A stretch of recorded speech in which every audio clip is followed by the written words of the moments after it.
بحب سهير بابلي الله يرحمها، هي نمبر 1 بالنسبه لي في الضحك. Thank you very much.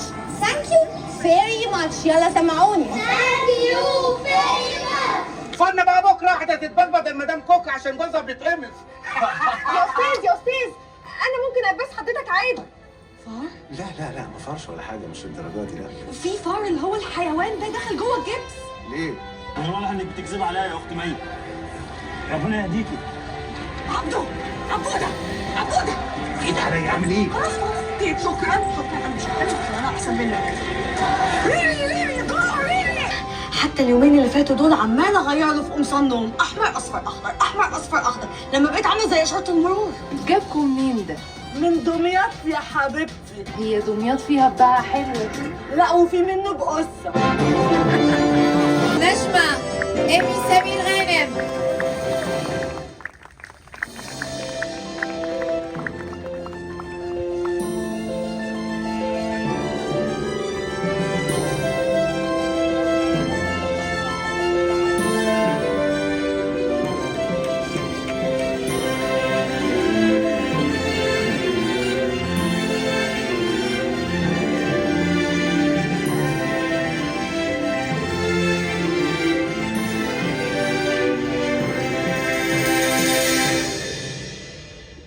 بتكسف قوي في الحاجات دي، بس طبعا يعني شكرا جدا على التكريم الحلو ده. وانا كسفت قوي لما قالوا امتداد لمريم منيب ونبيلة، احرجت قوي، يعني حسيت ان انا اصغر من ان انا يتقال اسمي مع الناس العظيمه دي.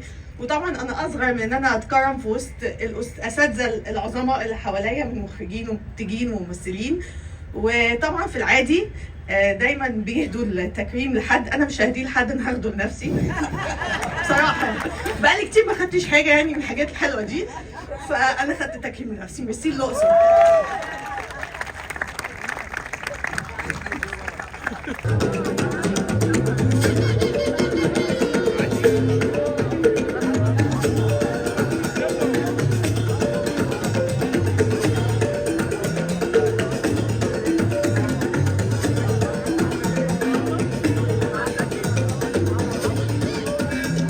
اعرف من ايمي مين الممثله اللي بتضحكك او اللي بتحبي تتفرجي عليها. يعني دايما الكوميديان عشان يضحك ده بيبقى حاجه صعبه جدا، فانت بتحبي تتفرجي على مين تضحكي عليه.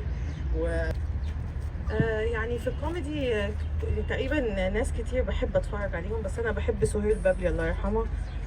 يعني من الناس الجامده في الكوميدي بالنسبه لي، يعني هي نمبر 1 بالنسبه لي في الضحك.